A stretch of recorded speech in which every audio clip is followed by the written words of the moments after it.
Hey, this is Pastor Bunjee Garrett, and I want to take some time today to present you with another word of encouragement. Well, it's the 27th day of Black History Month, and so it's a perfect time for us to consider the history of America's first grassroots racist terrorist organization, better known as the Ku Klux Klan. This infamous group, which is also known as the KKK, it was founded shortly after the South lost the Civil War. It was 1865 when Confederate General Robert E. Lee, he surrendered his troops to Union General Ulysses S. Grant, and within 8 months, the Republican Party was able to ratify the 13th Amendment, which officially abolished slavery here in the States.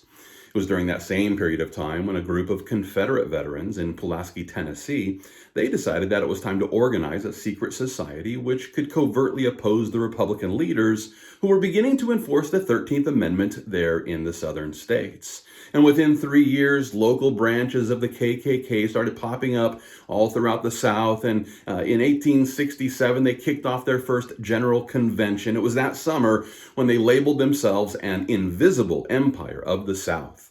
They also appointed a leading Confederate general whose name was Nathan Bedford Forrest as their first Grand Wizard, and he was given supreme authority over a hierarchy of Grand Dragons, Grand Titans, and Grand Cyclopses. Now, you might be interested to know here that those who wanted to join the KKK, well, they were required to pass an initiation test. First of all, every member must be a white man, and they must be a white man who hates every non-white person, including blacks and Jews and Italians. And not only that, but they were also required to hate Republicans, and at the same time, they were expected to be Democrats. And one article posted on history.com provides us with this summary, and I quote it here. The Ku Klux Klan dedicated itself to an underground campaign of violence against Republican leaders and voters, both black and white, in an effort to reverse the policies of radical Reconstruction and restore white supremacy in the South. That's right, the KKK was created in order to organize and oppose the anti-slavery policies which were being put in place by the leaders of the Republican Party, and in order to bring back, white supremacy in the South. We find this clandestine group of racists opposing the Republican Party's plan to pass the 14th Amendment, which granted citizenship to former slaves, as well as the 15th Amendment, which would give black men the right to vote. And while we can rejoice in knowing that the Republican Party successfully passed these Civil War amendments, it wasn't without a great deal of violence and a great deal of blood that was shed by Democrat activists who were hiding their faces behind white hoods. One example of this occurred in the fall of 1868 in Opelousas, Louisiana, and this is commonly called the Opelousas Massacre, and it was the deadliest episode of Reconstruction-era racial violence, which actually left more than 200 black people dead, and for no other reason than because they were petitioning the government for the right to vote. According to one article written by Teresa Parker, local black organizers, they found white allies in a handful of radical Republicans that largely hailed from outside the region. This included men like Ohio-born Emerson Bentley. Now, Emerson Bentley was an 18-year-old who went to serve as the sole instructor at the Freedmen's Bureau School there, where black kids were being educated, and he was also assisting with voter registration, and it's for these reasons that he quickly became the target of the KKK. Now, just before this massacre occurred, someone actually tacked a drawing to the schoolhouse door where Bentley was working. This drawing included a skull and bones next to a coffin with a bloody dagger, and on the same piece of artwork, we found the warning that read, "EB, beware, KKK." That's right, it was the KKK that initiated this attack, which resulted in the Opelousas Massacre, which claimed the lives of more than 200 black people who were simply seeking the right to vote. And while it's true that Democrat legislators there in Louisiana were already implementing black codes in order to stop black people from voting there in the Creole State, it's also true that the Klan was engaging in these attacks against those who were working to establish equality of these former slaves. According to one account, at least 10% of the black legislatures elected during the 1867 to 1868 constitutional conventions became victims of violence during Reconstruction, including 7 who were killed, White Republicans derided as carpetbaggers and scalawags, and black institutions such as schools and churches, symbols of black autonomy, were also targets for Klan attacks.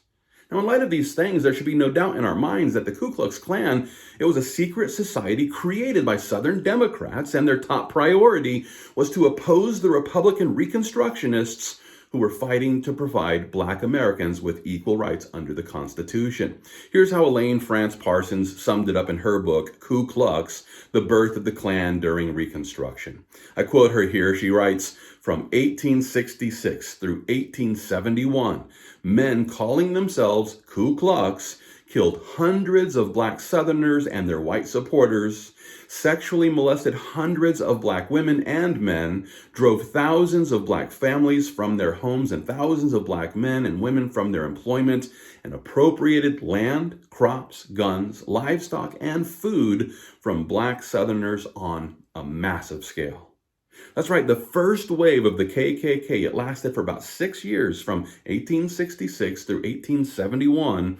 And in 1875, they really started going underground. And the reason why is because Congress passed the Civil Rights Act, which prohibited discrimination in public accommodations. And it was at that point in time when the Southern Democrats, who were members of the KKK, they began to shift their attention to more of their political endeavors. For example, it was in 1876 when Republican candidate Rutherford B. Hayes, he lost the popular vote for the presidency, but then became president through the Electoral College, but only after a deal was worked out with leading Southern Democrats. And here's how an Associated Press reporter named Catherine Rizzo summarized the whole story, and I quote her here. Hayes, a Republican, lost the popular vote in 1876, but assumed the presidency after considerable controversy and negotiation. The Electoral College gave him a one-vote edge over his Democratic opponent, but Democrats challenged the decision on grounds that some states submitted 2 sets of returns, facing the possibility the country would be left without a president. Both parties considered taking the office by force, but in the end, the Republicans struck a secret deal with Southern Democrats in Congress who agreed not to dispute the Hayes victory in exchange for a promise to end Reconstruction and withdraw federal troops from the South. Hayes made good on the deal. He swiftly ended Reconstruction and pulled federal troops out of the last 2 occupied states, South Carolina and Louisiana. Now, I want to remind you that this is all happening just 5 years after the KKK was openly running roughshod throughout the South. And what this means is that when Rutherford B. Hayes made a deal with the Southern Democrats, he effectively made a deal with the KKK by giving Southern states the right to enforce their Jim Crow laws. And within 6 years of his deal with the devil, the Democrat majority U.S. Supreme Court went on to rule that the Civil Rights Act of 1875 was unconstitutional, thereby concluding that the Equal Protection Clause of the 14th Amendment provided no guarantee against private segregation. And then in 1896, the U.S. Supreme Court created the separate but equal doctrine, which allowed the use of segregation laws by states and local governments. In other words, the Democrat majority Supreme Court effectively enabled the southern states to create and enforce Jim Crow laws. It was at that point in time when the KKK was really no longer necessary, because who needs a secret society when corrupt judges are allowing racist crimes to go unpunished? What's even worse is that there were many in the Klan who were openly claiming to be Christian as they appealed to the Bible as justification for their racism. For example, many Democrats used a false doctrine known as the curse of Ham as a biblical reason for why they believed that the black skin of Ham's descendants was some sort of physical proof of their inferiority to the Aryan race.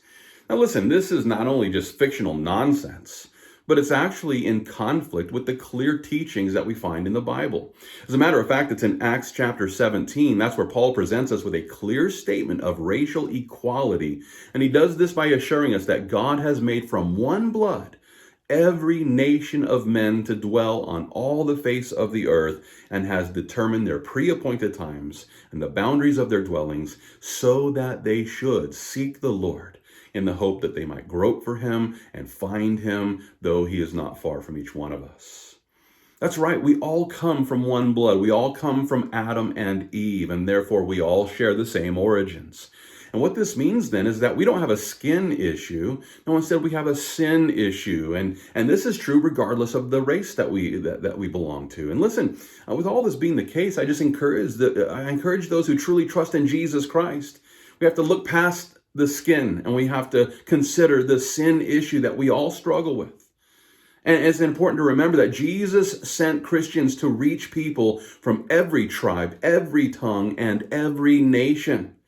And so with that, let's preach the gospel of grace to every person, regardless of their race. We all need Jesus. And as we go out and share the good news of Jesus Christ, listen, the Holy Spirit will empower us so that we can continue to fight the good fight of faith, and all for the glory of God.